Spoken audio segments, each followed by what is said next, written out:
کے بالکل گورنر تھے. اللہ تبارک و تعالیٰ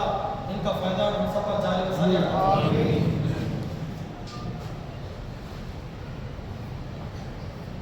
حضرت صدیق مسعود علی خان علیہ رحمت و رضوان، یہ حضرت سرکار خطب ادونی قطب الدوائے اشرف المعاصر سید برحق حضرت سرکار سید شاہ طاہر قادری علیہ رحمت و رضوان کی مریدین میں سے آتے ہیں. آپ ہی کے شہزادے کے قاتل یعنی صدیق مسعود علی خان کے جو شہزادے عبدالرحمن عرف بابا، حضرت سرکار تاشا قادری رحمۃ اللہ تعالیٰ علیہ نے کنز النفائس، خون نوما ایسی کتابیں لکھ کے عبدالرحمن عرف بابا کو رکھا. پتہ کیا چلا؟ صدیق مسعود علی خان کے گھر میں حضرت سرکار تاشا قادری رحمۃ اللہ تعالیٰ علیہ کی بے شمار خدمات. ان کی ملاقات یوں ہوئی، حضرت سرکار تاشا قادری رحمۃ اللہ تعالیٰ علیہ کرنول میں اس وقت اس کا نام قمری نگر ہوا کرتا. قمری نگر آج زمانے میں کرنول کہا جاتا ہے. کئی ایسے شہر ہیں جن کے نام تبدیل کر دیے گئے مگر آج بھی ان کی شناخت پہلے ہی کی طرح ہوتی ہے. آپ دیکھیں حیدر آباد جا کے حیدرآباد ہو گیا ہے، سکندر آباد جا کے سکندرآباد ہو گیا ہے. اس طریقے سے ناموں میں تبدیلی واقع ہوتی چلی جا رہی ہے.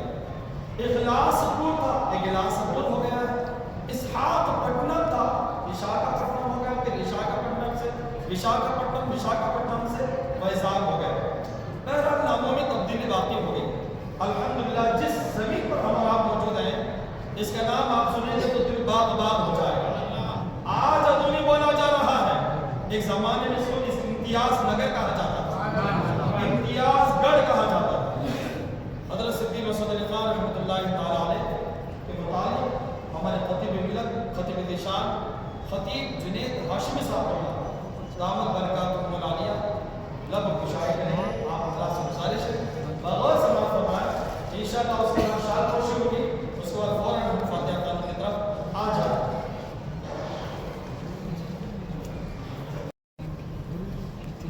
السلام علیکم ورحمۃ اللہ وبرکاتہ.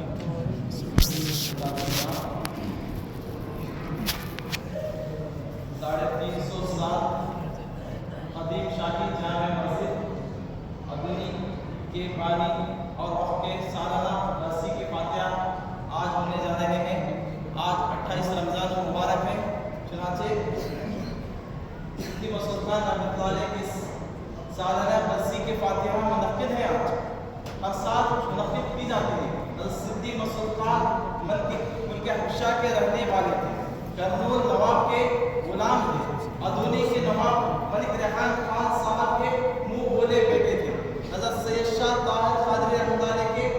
دعاؤں سے آپ ادونی شہر کے گورنر بن گئے اور انہوں نے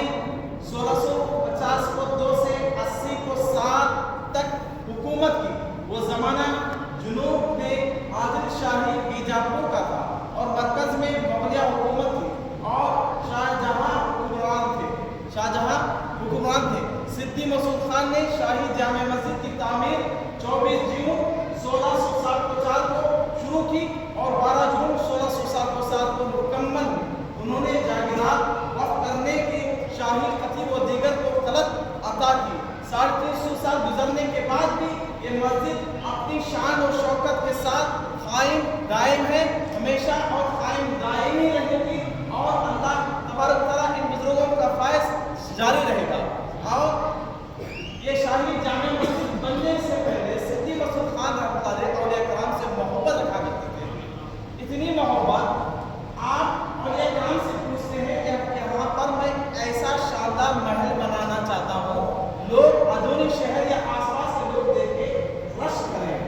اولیاء اللہ ہم جیسے انسان ہوتے تو محل بنانے کے لیے کہہ دیتے. اولیاء اللہ فرماتے ہیں محل بن گیا تو دوسرا بادشاہ آئے گا اس کو مسمار کر دے گا، توڑ دے گا، اس کی حکومت چل جائے گی. چنانچہ یہاں پر ایسی شاہی مسجد بناؤ اس کی تا قیامت میں